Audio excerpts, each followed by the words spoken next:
The optical axis of the eye is the line joining the centers of the curvature of all the optical surfaces, lens in the front. The eye's line of sight, as in the ray of light that would pass through the center of the entrance of the pupil, hopefully through the center of the lens, hint, hint, and strikes the center of the fovea, or fova, that is actually the center of your vision, are not lined with each other. Even your eye is not perfect.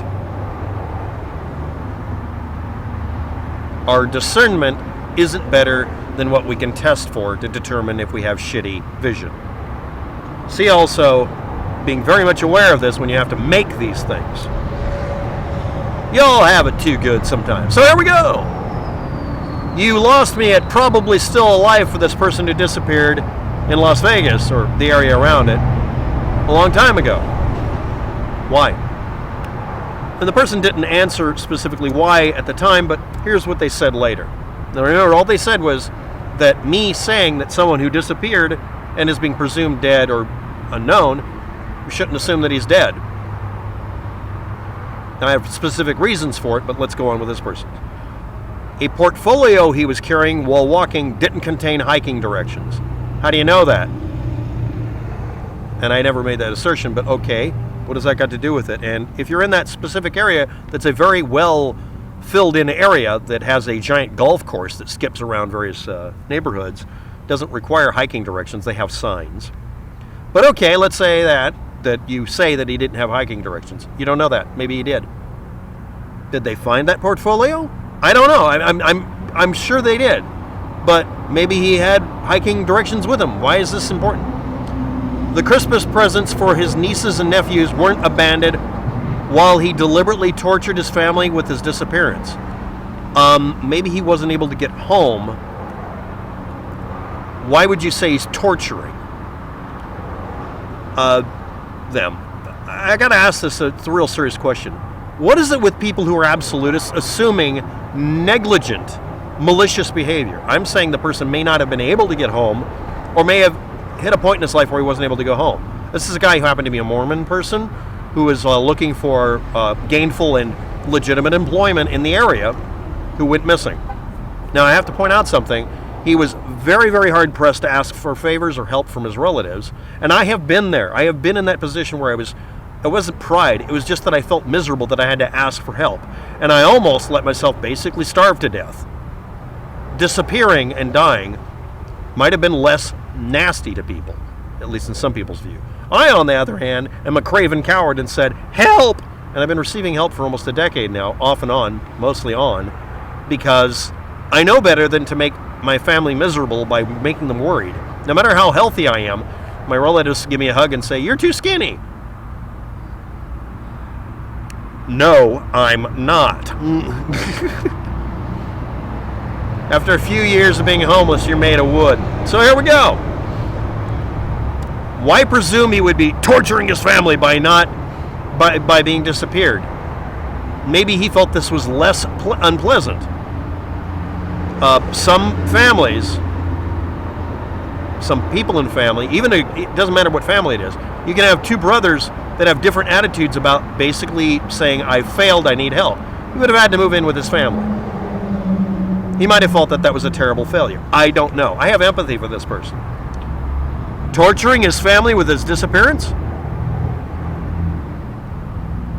I know that they weren't abandoned. What I'm saying is he might have ended up in a really big, deep pile of shit and not been able to come home.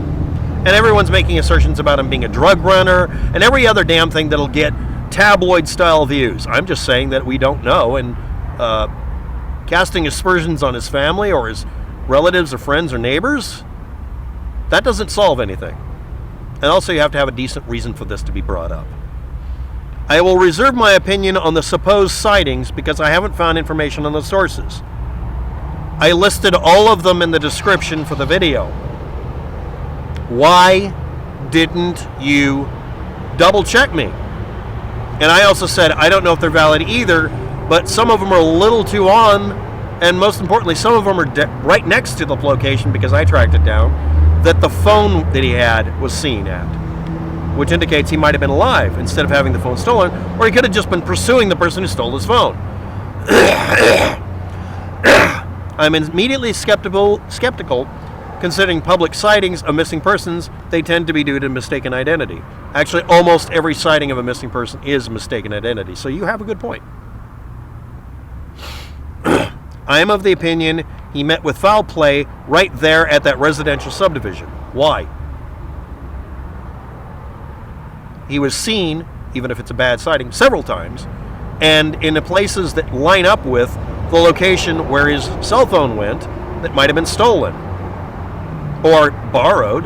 Could have been somebody he met there that didn't make him miserable. He could have also just decided to start his life with someone else. I've done that at 25. I was an idiot. And run off to another city and didn't want to tell anybody until he knew what was going on. The longer you wait to call for help, the easier it is not to.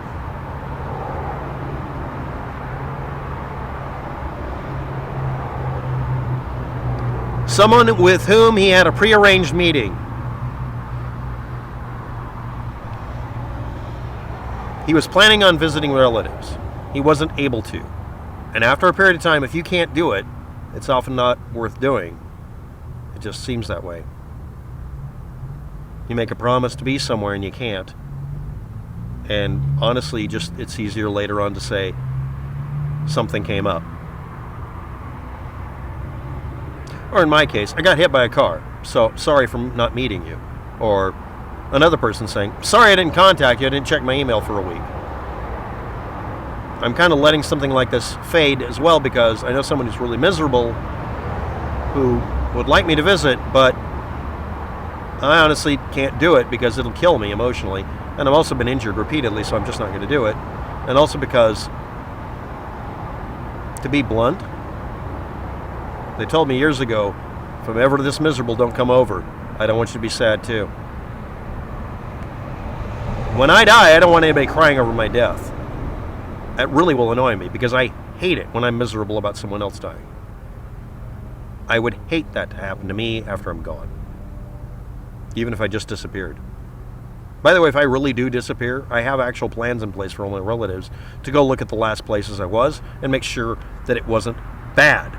But I have actually disappeared a couple of times because of necessity, for safety. And more importantly, because every once in a while, in the past and even recently, I have been a chicken shit about life. Sometimes life hits you so hard, you don't want to get up because you're still ducking. Henderson police squandered investigating opportunities to zero in on the perpetrator, presuming a perpetrator in a missing persons case. It's very likely that it was some sort of foul play. But the trouble is with the time delay and with the area this happened in, it's very easy for it to also not be. It's a 50-50 split in most people's opinion. But okay. You suspect his sleazeball landlord knows more than he claims. And he would never tell anybody unless he's an idiot. And your suspicions aren't relevant. You have to find proof and evidence. Judge not lest thee be judged.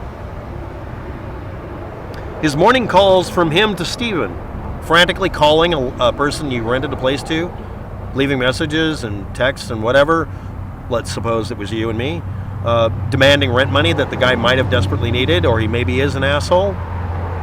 That means he was killing him. If he was involved in this, why would he make phone calls?